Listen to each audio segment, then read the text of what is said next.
Resolvendo agora o segundo simulado que eu deixei com vocês.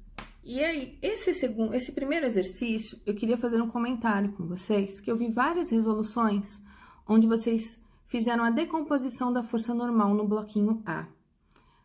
Não dá certo a resolução pela decomposição da força normal no A, porque a componente da normal no A, resultante aí, ela não é responsável, né, pelo deslocamento do A para baixo. Quem é responsável pelo deslocamento do A para baixo é a componente do peso.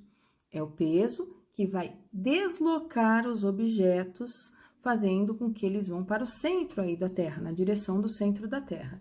Então, embora tenham resolvido o exercício de uma maneira tortuosa aí para chegar na resposta, eu gostaria de deixar claro para vocês que a resolução está errada, embora a resposta que vocês tenham chegado esteja correta. Então, houve aí um desvio de informações nesse meio de caminho, tá? Lendo aí o enunciado do exercício 1 para nós podermos resolver. No arranjo experimental da figura, o fio e a polia são ideais, desprezando-se atrito entre o bloco A e o plano inclinado e adotando-se a gravidade como 10 metros por segundo ao quadrado. Não levando em conta a influência do ar, calcula a intensidade da força de tração no fio. Então, a primeira coisa que nós vamos fazer é desenhar o sentido do movimento. Para onde esses objetos estão se movimentando? Então, eu sei que o B vai se movimentar na vertical para baixo. E quando o B se movimentar na vertical para baixo, o A vai descer o plano inclinado. Ele desce o plano inclinado, ok? Ele não se move na direção horizontal, onde estaria uma das componentes da força normal, se eu fizesse a decomposição dela. Desenhando as forças. Atenção no desenho das forças. Na vertical para baixo, o peso. Na vertical para cima, a tração. Quando eu for desenhar a força peso no bloquinho A, eu vou desenhar a força peso na vertical para baixo e vou desenhar a força normal perpendicular à superfície. Isso é, a força normal tem que formar 90 graus com a superfície. Depois que eu fiz isso, eu vou imaginar que eu tenho um eixo paralelo aqui ao meu plano inclinado, que eu vou chamar de eixo X, e aqui sobre a normal, formando 90 graus com o meu plano inclinado, com esse eixo que eu criei agora, que é o eixo X, eu vou desenhar um eixo Y. E eu vou decompor o peso de tal forma que eu vou ter uma componente que eu vou chamar de PY e uma componente que eu vou chamar de componente PX. Então, eu tenho duas componentes do peso, PX e PY. Além da componente do peso no bloquinho A e além da força normal, eu ainda tenho fio no bloquinho A, o que significa que eu tenho ainda a força de tração no bloquinho A. Então, quando eu olho para o corpo A, imaginem que esse aqui é o corpo A, ele tem um movimento aqui nessa direção diagonal, né, no sentido do plano inclinado. Sobre esse corpo A, que eu considero relevante para a resolução, eu tenho o peso, componente X, ok? Eu tenho tração no problema, e essas duas forças juntas é que são responsáveis pelo movimento. Como ele não se movimenta aqui perpendicular ao plano inclinado, isso significa que o PY é igual ao normal. Então, eu vou ter uma força resultante no corpo A, que vai ser a tração mais o PXA. E aí, eu preciso lembrar que para calcular a componente PXA, eu vou fazer PA vezes o seno do ângulo correspondente ali ao plano inclinado, ok? Então, para eu achar a força de tração, eu vou escrever a força resultante para os dois bloquinhos, para o A e para o B. Então, vamos lá. Força resultante, de acordo com a lei de Newton, força resultante é massa vezes aceleração, princípio fundamental da dinâmica. Quem é a força resultante no A? Tração mais PXA. Tração mais PXA é igual a massa do A vezes aceleração. Quem é a força resultante no B? Como o B está descendo, é PB menos tração. Então, PB menos tração é igual a massa do B vezes a aceleração.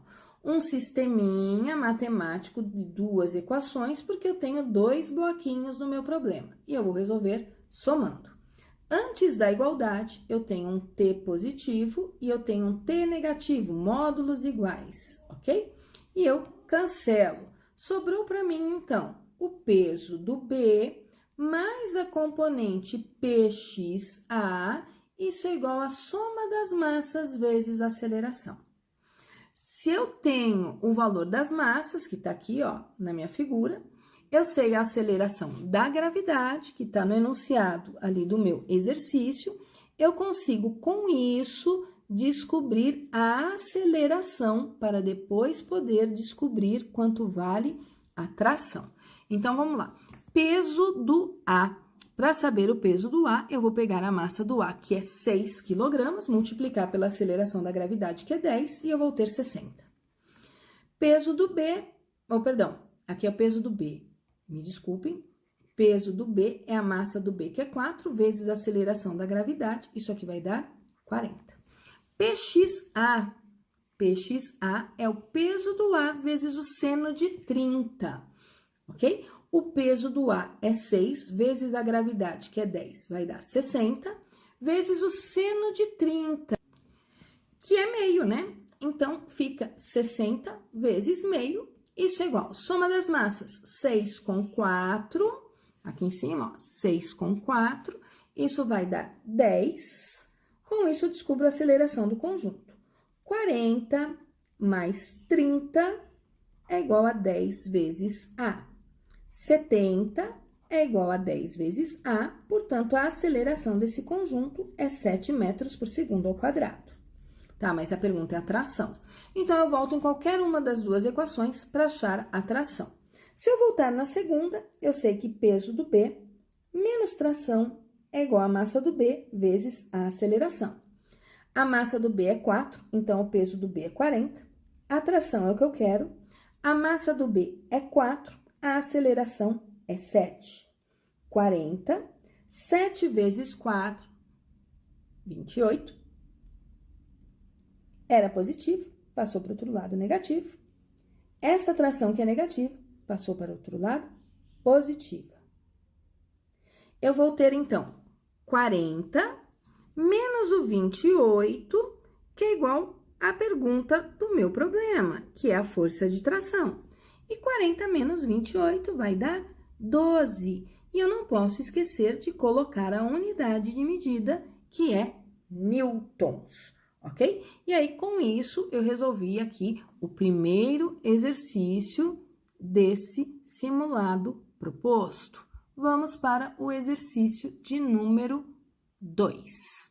O exercício de número 2 me diz o seguinte: um corpo de peso P é lançado horizontalmente, estou levando ele aqui para a página de baixo, só para poder ter espaço para fazer a resolução. Então, um corpo de peso P é lançado horizontalmente com uma velocidade de 10 metros por segundo sobre uma superfície horizontal rugosa.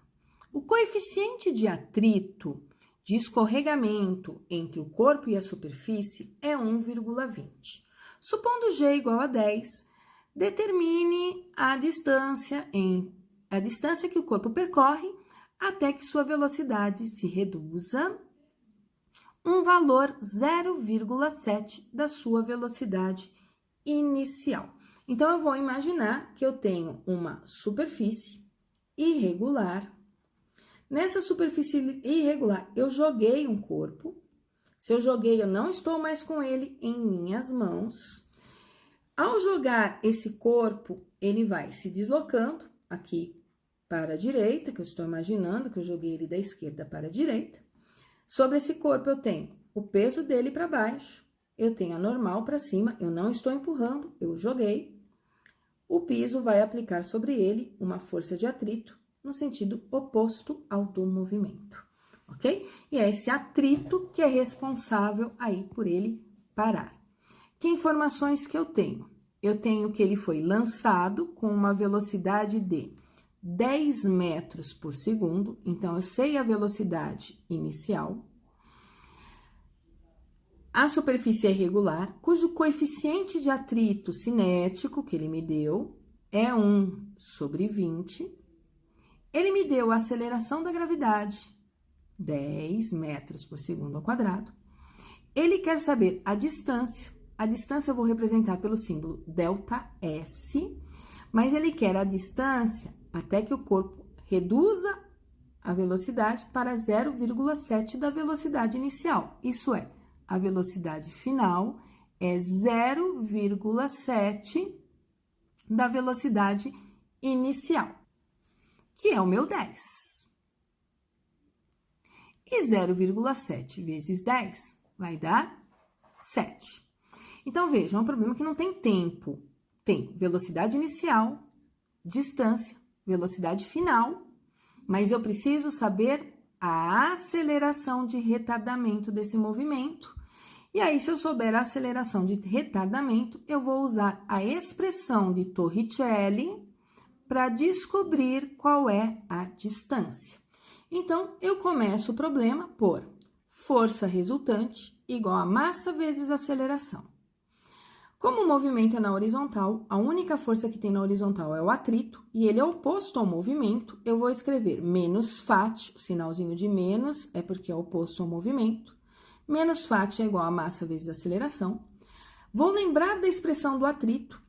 Para calcular força de atrito, eu faço coeficiente de atrito vezes a normal. Neste caso, eu vou olhar quem é a força normal. A força normal está na mesma direção e sentido oposto ao do peso. Então, nesse caso, a força normal em módulo é igual à força peso. Então, eu posso escrever menos o coeficiente de atrito. Deixa eu arrumar aqui para não achar que eu estou indo lá para o peso, né? Então, eu vou escrever daqui, eu vim para cá. Menos o coeficiente de atrito vezes o peso, que tá aqui, ó. Esse peso é M vezes G, isso é igual a M vezes A. Com isso, eu consigo cancelar o M. O coeficiente de atrito eu tenho é 1/20. A aceleração da gravidade eu tenho é 10. Com isso, eu descubro a aceleração. Vai ficar 10 menos 10/20, né? E menos 10/20 é menos 0,5. E nós já esperávamos um sinal de menos nessa aceleração, certo? E por que nós esperávamos um sinal de menos? Porque o atrito é oposto ao movimento, o atrito está reduzindo a velocidade de 10 para 7. Agora, eu consigo descobrir esse deslocamento. De que maneira eu vou descobrir esse deslocamento? Eu vou descobrir esse deslocamento usando aí a equação de Torricelli. Velocidade final ao quadrado é igual a velocidade inicial ao quadrado, mais 2 vezes a aceleração vezes a distância. Velocidade final, 7 ao quadrado. Velocidade inicial, 10 ao quadrado. Mais 2 vezes a aceleração. E a aceleração, vou apagar esse pedacinho aqui, ó. A aceleração, a gente já calculou. Essa aceleração, ela vale menos 0,5, então, eu vou substituir, deixa eu apagar esse pedacinho que ficou aqui, eu vou substituir a aceleração pelo menos 0,5 e vou descobrir o ΔS. 7 ao quadrado, 49, 10 ao quadrado, 100, 2 vezes menos meio vai dar 1 ΔS. Esse 1 ΔS é negativo, vou levar para o outro lado da igualdade, ele fica positivo, o 100 fica onde está, o 49 é positivo, mudo ele de lado da igualdade, ele ficou negativo, então esse ΔS é 100 menos 49, que vai resultar em 51 unidades metros. Vamos então agora para a resolução do próximo exercício, o nosso exercício 3. O exercício 3, que está aqui embaixo, vou subir, vou jogar o exercício 4 para baixo, para ganhar um espacinho aqui na tela para eu escrever. Lendo o exercício, então. Tem-se um plano liso, inclinado, 30 graus, continuado inferiormente por um plano horizontal áspero. Um corpo de massa 10 kg, abandonado no plano inclinado, leva 2 segundos para atingir o plano horizontal. Determine a distância percorrida pelo corpo no plano horizontal, sabendo que o coeficiente de atrito entre o corpo e o plano é de 0,2. Adote G igual a 10 metros por segundo ao quadrado. Então, a primeira coisa que eu vou fazer é olhar o que está acontecendo aqui no plano inclinado, ok? O que eu sei desse plano inclinado? Eu sei o ângulo, 30 graus, tá lá no enunciado do exercício, 30 graus o ângulo. Eu sei a massa desse corpo, 10 kg, então já vou desenhar as forças, ok? Vou apagar aqui o ângulo só para vocês verem o desenho das forças. Eu tenho na vertical para baixo o peso, e eu vou decompor esse peso numa componente Px, que está aqui no sentido do plano inclinado. Vou ter uma componente Py, é o peso que eu decomponho, ok? Além da força peso, eu tenho a força normal perpendicular ao plano inclinado. Vocês não estavam desenhando a normal perpendicular ao plano inclinado, então, atenção, perpendicular significa que ela está formando 90 graus aqui com o meu plano inclinado, tá certo? Força resultante nesse bloquinho. A força resultante nesse bloquinho, no plano inclinado, é o Px. Então, eu vou escrever que força resultante é massa vezes aceleração. A componente Px é a força resultante. A componente Px eu calculo como sendo P vezes o seno do ângulo. Isso é igual a massa vezes a aceleração. Eu quero primeiro descobrir a aceleração, porque com a aceleração eu consigo descobrir a velocidade com que esse objeto chega aqui embaixo no plano inclinado e começa a percorrer o plano áspero. Então, eu preciso da aceleração para descobrir a velocidade final aí do corpo. Então, vamos descer aqui o problema 4, indo um pouquinho mais para baixo. Peso do bloquinho. Voltando lá no enunciado, ele me disse que a massa do bloquinho era 10 kg, portanto, 10 vezes a aceleração da gravidade vai ser o peso, e 10 vezes 10 é 100. O seno é o seno do ângulo do plano inclinado, que é 30, seno de 30 é meio, massa do bloquinho é 10, com isso eu acho a aceleração. 100 vezes meio dá 50, 50 é 10 vezes A, daqui eu tiro que a aceleração vale 5 metros por segundo ao quadrado. Tá? Agora que eu tenho a aceleração, eu sei também, lá do enunciado do exercício, vou subir de novo, que ele demorou 2 segundos para ir de cima até lá embaixo. Então, eu vou usar aqui VOAT. V igual a V0 mais AT. Se eu não tivesse tempo, eu teria a distância, provavelmente, para usar o Torricelli, né? Velocidade com que ele chega aqui embaixo, no meu plano inclinado, vai ser, partiu do repouso, velocidade inicial 0, aceleração é 5, ele demorou 2 segundos, tá aqui no enunciado, ó, à direita, 2 segundos, para chegar no final do plano inclinado.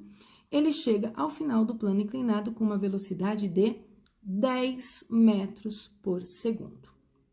Quando ele chegou nesse plano horizontal aqui, no final do plano inclinado, ele chegou aqui no plano horizontal, ele chegou com essa velocidade inicial, agora no plano horizontal, essa é a velocidade inicial dele, é a final no plano inclinado, porém é a inicial no plano horizontal.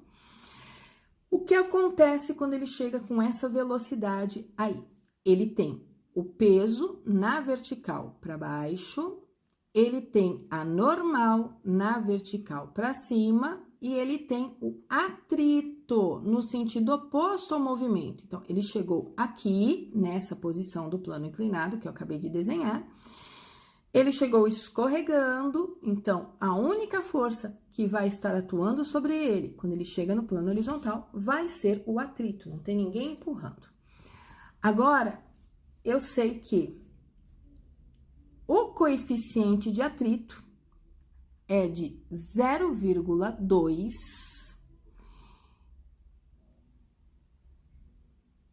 Espera aí só um pouquinho que eu vou voltar no enunciado. Determine a distância percorrida pelo corpo, no plano horizontal, ok? Sabendo que o coeficiente de atrito vale...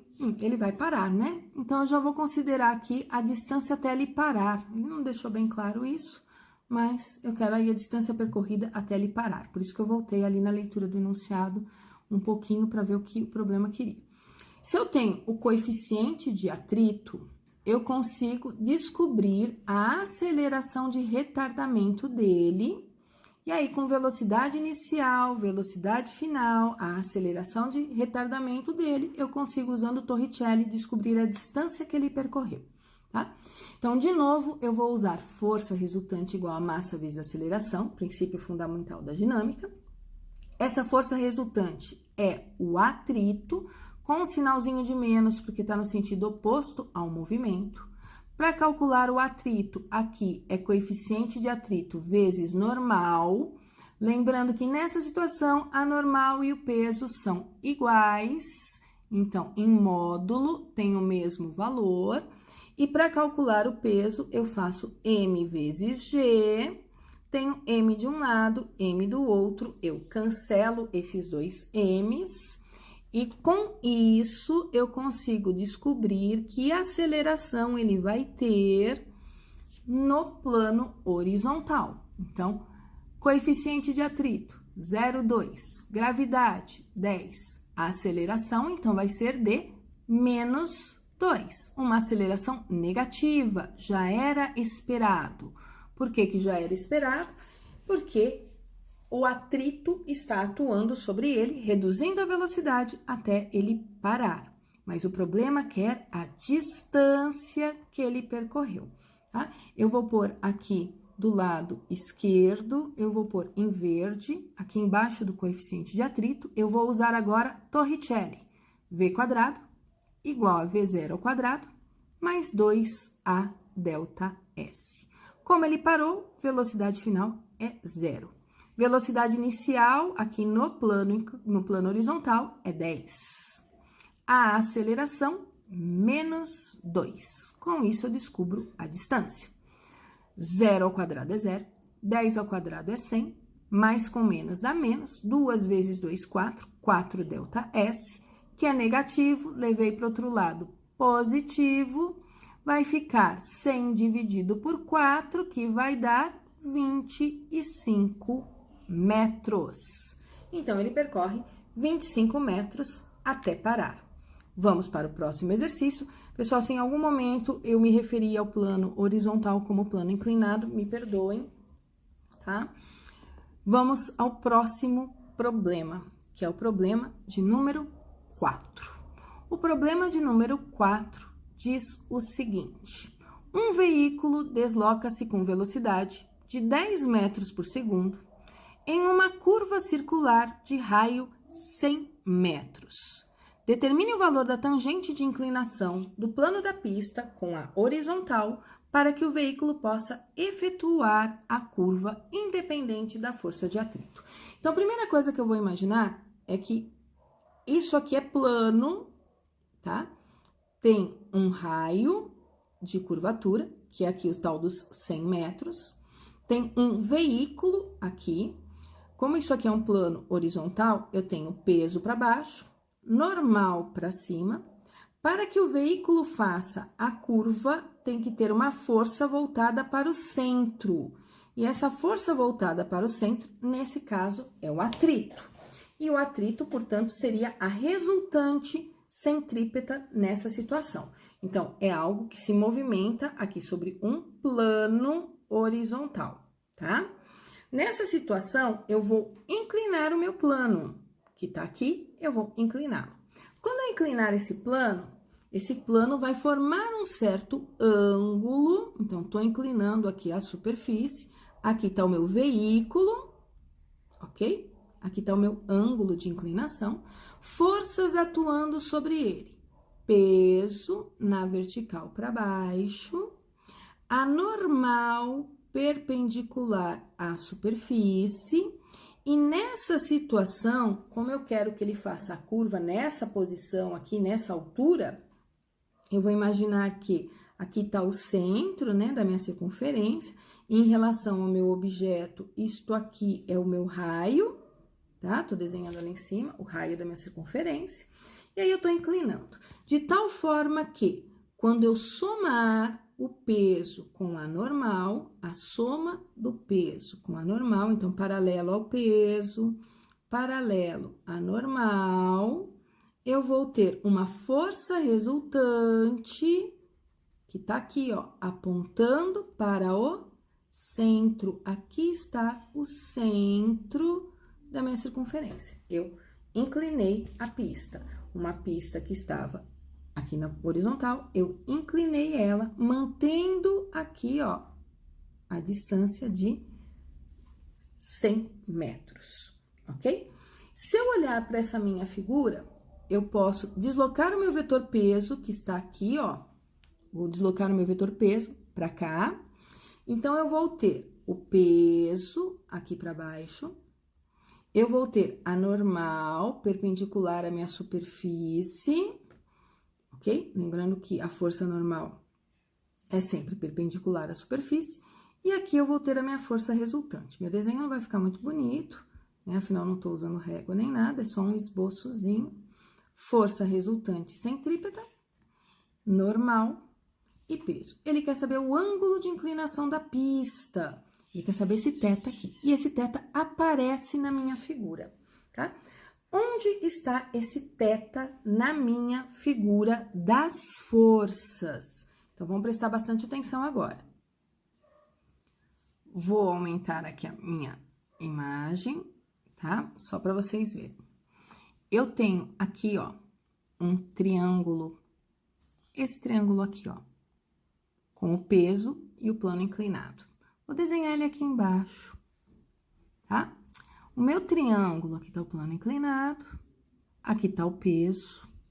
O peso formou 90 graus com o plano inclinado. Aqui embaixo eu tenho o ângulo de inclinação do plano. E aqui em cima eu tenho um outro ângulo. Esse outro ângulo que eu tenho aqui em cima, como eu sei que a soma dos ângulos internos de um triângulo, ela tem que dar 180, eu posso chamar esse ângulo, se eu quiser, de alfa, tá? E aí, eu sei que alfa mais θ mais 90 tem que dar 180. Daí, eu tiro que o meu ângulo alfa seria 180 menos 90, né? Vai dar 90 menos θ. Então, eu sei que o ângulo aqui de cima vale 90 menos θ, ok? Então, nesse meu triângulo ali de cima, aqui eu tenho 90 menos θ, ok? Eu sei este ângulo aqui, ó. Prolonga aqui a normal, olha. Tá vendo? Eu tô prolongando aqui a reta normal. Aqui tá a minha normal, aqui tá o peso. E este ângulo aqui é 90 menos θ. Entre a normal e a superfície tem 90 graus. Se esse ângulo é 90 menos θ, é porque este ângulo aqui é o θ. E esse ângulo aqui está entre a normal e o peso. Então, entre a normal e o peso, vai estar aqui em cima o ângulo θ, que é o ângulo de inclinação do meu plano inclinado, ok? Tá, agora eu vou apagar isso aqui, porque eu já achei onde está o meu ângulo de inclinação na minha figura, e eu quero a tangente desse ângulo. Tangente desse ângulo, o que é tangente? Cateto oposto sobre cateto adjacente. O cateto oposto é a força resultante do tipo centrípeta, é essa força que tá aqui, ó, ok? É a força resultante centrípeta. Cateto adjacente é o peso. Força resultante centrípeta é massa vezes aceleração centrípeta. Isso sobre o peso, que é massa vezes aceleração da gravidade. Corto, corto. Daqui eu concluo, então, que a tangente do ângulo vai ser a aceleração centrípeta dividido pela aceleração da gravidade. Vamos calcular a aceleração centrípeta aqui do lado esquerdo, tá? Opa, desculpa, esqueci de diminuir minha tela, perdão, gente. Esqueci de tirar o zoom aqui da câmera. Então, voltando, a tangente vai ser cateto oposto sobre cateto adjacente. O cateto oposto é a força resultante, o cateto adjacente é o peso. Força resultante é massa vezes aceleração centrípeta, e peso é massa vezes aceleração da gravidade. Cancelei as massas. Fiquei, então, que a tangente do ângulo é a aceleração centrípeta sobre a aceleração da gravidade. Agora, eu estou calculando aqui do lado esquerdo da tela a aceleração centrípeta, tá? A aceleração centrípeta é V quadrado sobre R. Eu tenho o V do enunciado do exercício, é 10. 10 ao quadrado é 100. O raio também é 100. Daqui eu tiro a aceleração centrípeta, 100 metros, 1 metro por segundo ao quadrado. A aceleração centrípeta é 1, a aceleração da gravidade é 10. Então, daqui eu tiro que a tangente do ângulo vai valer 0,1. Ele não quer saber o ângulo, ele quer saber o valor da tangente, ok? Tinha, acho que um exercício parecido com esse em uma das aulas comentadas, ou já em uma lista de exercício de movimento circular que eu havia dado para vocês já resolverem no semestre passado, tá? Agora, vamos para o próximo exercício, que é o exercício número 5 dessa nossa lista. O que diz o exercício número 5? Eu vou jogar o exercício número 5 para a parte de baixo e ficar aqui com um espacinho um pouco maior para eu poder resolver esse exercício 5. Então, vamos a ele. Vamos afastar aqui o exercício 6 para ganhar espaço e vamos apagar essa tangente aqui, que era do exercício anterior. Um corpo apoiado sobre um plano horizontal sem atrito está preso à extremidade de uma mola helicoidal de eixo horizontal de constante K igual a 1000 Newton por metro. A mola tem sua extremidade presa a um ponto fixo. Trace o gráfico da força que atua no corpo em função do comprimento da mola X. Qual é o valor da força quando a deformação da mola for 0,1 metro? Então, entendendo a situação, eu tenho um corpo que está apoiado sobre um plano horizontal, então tem aqui um plano horizontal, não tem atrito. Ele está preso à extremidade de uma mola, eu vou pôr aqui uma mola, que está também na horizontal, pus a mola aqui do lado esquerdo. Ele me deu a constante elástica dessa mola, que é K, igual a 1000 Newton por metro. Ela tem a extremidade fixa aqui em um ponto, então, vou pôr uma parede aqui e vou prender essa mola numa dessas extremidades. E aí, ele quer que eu trace um gráfico da força que atua no corpo em função do comprimento da mola, isso é, a força elástica. O gráfico da força elástica sobre deformação da mola vai ser, quando não tiver força elástica, não tem deformação, à medida que a força elástica vai aumentando, essa deformação vai aumentando também. Lembrando que essa deformação vai estar em metros e a força elástica vai estar em Newton por metro. A inclinação desta reta, para nós, corresponde à constante elástica da mola. Então, com isso, nós traçamos um gráfico simples, não esquecendo as unidades, não esquecendo de colocar no eixo o que corresponde a cada uma dessas coisas. Depois, ele quer saber o valor da força quando a deformação for de 0,1 metro. Aqui eu posso usar a expressão que força elástica é K vezes X, ou então fazer uma regrinha de 3. Eu quero a força elástica, o K é 1000, a deformação da mola é 0,1, 1000 vezes 0,1 vai dar 100 newtons, ou eu poderia ter feito, de acordo com a deformação da mola, eu preciso de 1000 newtons para uma deformação de 1 metro. Quantos newtons são necessários para uma deformação de 0,1? E aí eu multiplico cruzado. Então, esse exercício aqui, eu acho que de todos, foi o mais simplesinho, desde que soubesse aí e lembrasse da expressão da força elástica ou do que acontece com forças elásticas. Aqui nós já temos uma questão de hidrostática, a nossa última questão, se eu não me engano. Duas esferas A e B de raios iguais estão ligadas por um arame de peso e volume desprezível e flutuam em água, como ilustrado na figura. Sabendo que as densidades absolutas da água e da esfera A são, respectivamente, 1 grama por centímetro cúbico e densidade do A, 0,8 gramas por centímetro cúbico, calcule a densidade absoluta da esfera B. Para resolver esse exercício, eu vou ter que lembrar de alguns conceitos, ok? Que conceitos eu vou precisar lembrar? Eu vou precisar lembrar que densidade é massa sobre volume, portanto, eu posso dizer que a massa é a densidade multiplicado pelo volume. Eu preciso ainda lembrar que empuxo é a densidade do líquido vezes a gravidade, vezes o volume do líquido que foi deslocado quando o corpo entrou, tá? Então, se eu souber de tudo isso, eu resolvo esse exercício com mais tranquilidade.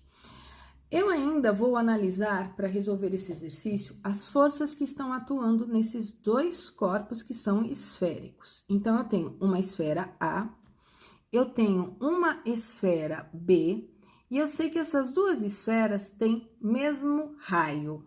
Então, se essas esferas têm raios iguais, eu sei calcular o volume de uma esfera, é 4/3 de πr, mas eu não vou calcular, eu só vou lembrar que, se os raios são iguais, isso significa que o volume dessas esferas também são iguais. Então, o volume da A é igual ao volume da B, que eu vou chamar simplesmente de volume V. Até aqui, tranquilo. Vamos desenhar as forças que estão atuando na esfera A. Na esfera A tem um fio na parte de baixo. Se tem um fio na parte de baixo, nós vamos dizer que na esfera A tem força de tração para baixo. Então, eu vou desenhar aqui, na minha esfera A força de tração. A esfera A, ela tem massa. Portanto, eu tenho o peso da esfera A na vertical para baixo. Então, além da tração, tem o peso. O líquido vai empurrar a esfera A para cima, o que significa que a força do líquido eu vou desenhar na vertical para cima, e essa força do líquido nós chamamos de empuxo. Como o bloquinho A, o corpinho A, está parado, isso significa que a soma dessas forças vai dar 0. Portanto, o empuxo no A é igual ao peso do A mais a força de tração, que eu não sei quanto vale. Agora, eu vou analisar as forças que estão na esfera B. Na esfera B, se nós olharmos para a esfera B, a gente vê que tem um fio na parte de cima, o que significa que ela tem uma força de tração na vertical para cima. Então, eu vou desenhar a tração no B na vertical para cima. Como ele também tem peso, tem massa, né? Tem peso aqui na vertical para baixo. Tem peso na vertical para baixo. O líquido vai empurrar o corpo B para cima. E a força que o líquido faz para empurrar o corpo para cima, nós chamamos de empuxo. Como o B também está parado, isso significa que o empuxo no B mais a tração que está atuando no B, que é a mesma tração no A, né? Então, vou até tirar esse B daqui, afinal, é a mesma cordinha. Essa tração é igual ao peso do B, ok? Então, eu tenho duas expressões, tá? Empuxo do A é igual ao peso do A mais a tração. Empuxo no B mais tração é igual ao peso do B. Como essas trações são iguais, eu vou isolar a tração de uma, a do B, e vou substituir na do A. Então, isolando a tração no B, eu fico com tração igual ao peso do B menos o empuxo no B, ok? Passei o empuxo para o outro lado. e vou substituir essa tração aqui na expressão do A. Então, a minha expressão para o A ficou a seguinte: empuxo no A é igual ao peso do A mais o peso do B menos o empuxo no B.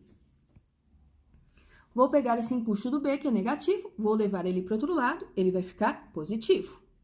Empuxo do A mais o empuxo do B é igual ao peso do A mais o peso do B. O que quer me dizer é o seguinte: se eu somar o empuxo dos dois corpos e somar o peso dos dois corpos, para que eles fiquem parados, essa soma tem que ser a mesma. Nós sabemos calcular essas coisas todas. Empuxo do A, vou usar a equação do empuxo, que está aqui em verde do lado esquerdo. Empuxo do A é a densidade do líquido, que é a água, vezes a gravidade, vezes o volume de água que o A desloca. Então, o A vai deslocar a quantidade de água que estava ali, no lugar que ele está agora. Então, eu vou chamar esse volume de V. Empuxo do B, densidade do líquido, que é a água, vezes a gravidade, vezes o volume de água que o B deslocou, que corresponde ao volume do B.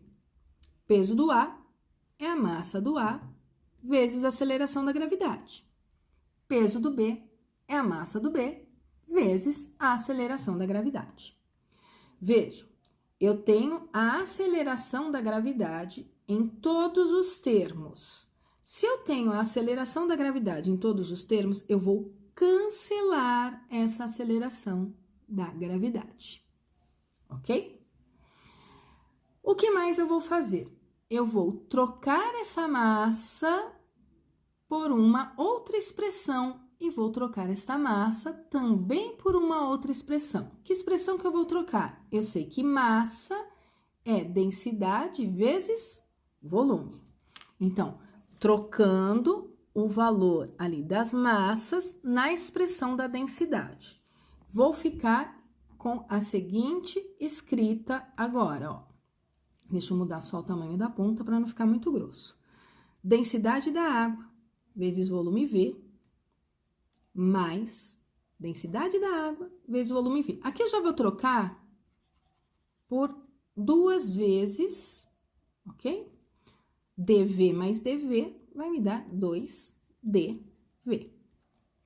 Massa da água, eu tô trocando por massa do A, eu tô trocando por densidade do A vezes o volume do A. Tô trocando isto aqui por isto aqui. Como aqui é A, aqui vai ficar A e A. Lembrando que esse aqui é o da água, tá?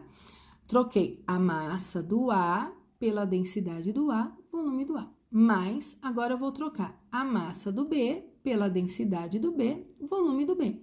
Mas o volume do A e o volume do B são iguais, eu chamei esses dois volumes de V. Vejam que agora apareceu o volume em todos os termos. Então, eu vou cancelar o volume daqui, com o volume daqui, com o volume daqui. Sobrou para mim 2 vezes a densidade da água é igual à densidade do A mais a densidade do B. O que o problema queria era saber o valor da densidade, vamos voltar lá, da esfera B. E ele me deu a densidade da água e a densidade do A. Então, vamos isolar a densidade do B nesse exercício, porque é ela que eu quero saber. Isolando a densidade do B, eu vou ficar com 2 vezes a densidade da água menos a densidade do A igual à densidade do B. 2 vezes a densidade da água é 2 vezes 1. Densidade do A, 0,8. Com isso, eu descubro a densidade do B. 2 vezes 1, 2. Menos 0,8 é a densidade do B. Então, a densidade do B vai dar 1,2 gramas por centímetros cúbicos, ok? E com isso, nós encerramos aqui a nossa aula. E uma boa semana para todos vocês. Um grande abraço.